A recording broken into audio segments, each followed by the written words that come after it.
Okay guys, ngayon ay susubukan nating tanggalin naman yung password ng Y11 ngayong 2024. So, medyo matagal na hindi tayo nakapag-vlog dito sa Y11 na to. So, binuksan ko na nga pala yung kanyang back. Ito ay Vivo Y11. So, ang ginagawa ko dyan is tinatanggal ko na lang yung baterya. So, nandito yung pinaka test point, So, kung gusto mo mahanap, dito lang sa test point, dito sa Vivo, dito sa unlock tool. Dapat may unlock tool kayo guys, ha? So, ayan. So, ayan lang, yung dalawa na yan. And, close natin. So, syempre, punta tayo dito sa Vivo Y11. Search lang natin ang Y11. So, usually, may password kasi ito guys. Hindi ko na napakita. Baka ayaw nyo maniwala. Pandarin muna natin ang phone na to.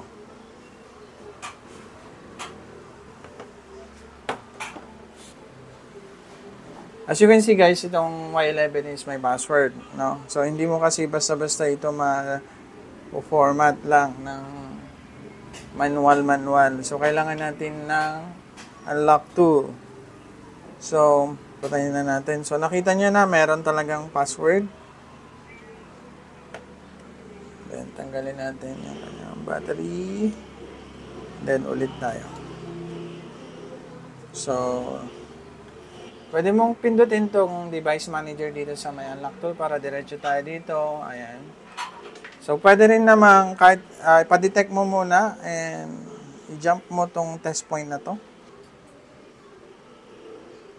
Okay.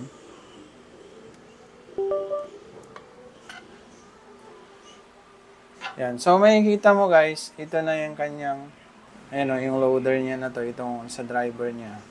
Kung question mark yan, may problema ka, kailangan mo mag-install ng yung mga dito, ito, mga driver. Punta ka dyan sa config, install mo yung mga driver niyan. Pagpasok mo dyan, ayan o, yan, mga driver ng Qualcomm.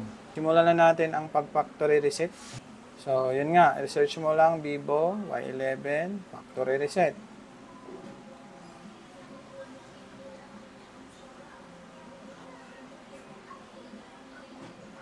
So, ayan na siya guys.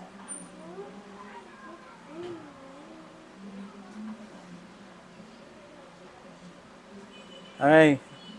As you can see, FRP, okay. User data, okay. So, no need to erase FRP. Yun na yun.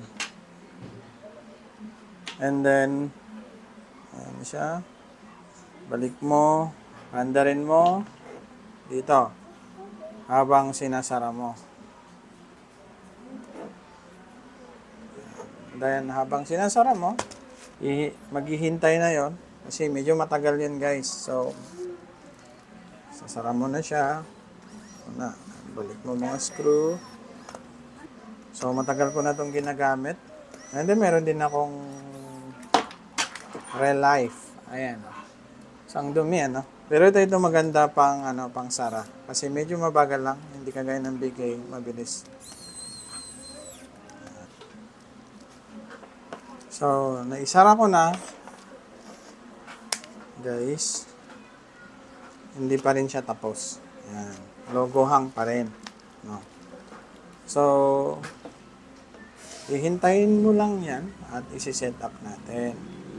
Usually, umabot to ng, I think, 3 minutes to 5 minutes.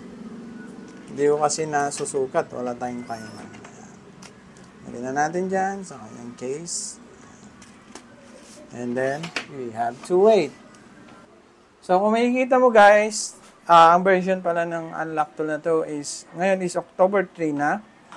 Ang kanyang version is Unlock Tool 2024-09-13.0. Ayan. Okay. Ito na. Meron na siyang set up your phone. So, yung proseso ko is same pa rin nung una. Yan. Ganyan pa rin siya nung una, guys. And, tinignan ko lang, binablog ko lang kung anong pagkakaiba nung una kong binlog to para makita nyo Ang nagbago lang is singilan. Usually, pwede pa kayong makasingil ng 500 dito. Pero dito sa amin, 300 na lang. Baka sa iba is 150 na lang to. Baka 100 na lang. So, depende pa rin yan sa inyo kung magkano kayo maningil. Nagsimula ito dati, 700 pesos dito sa amin. No? Yan, iba nga, naniningil dati ng 1,000 ng ganong password. Ayan. So, makikita mo, wala na rin yung kanyang FRP. Usually kasi ganun yon. Pag nakita mo na wala ng FRP okay and user data okay, format na yon. So, yan guys. Like, share, and subscribe tayo guys sa ating channel. Ayan, maraming salamat po sa inyong lahat.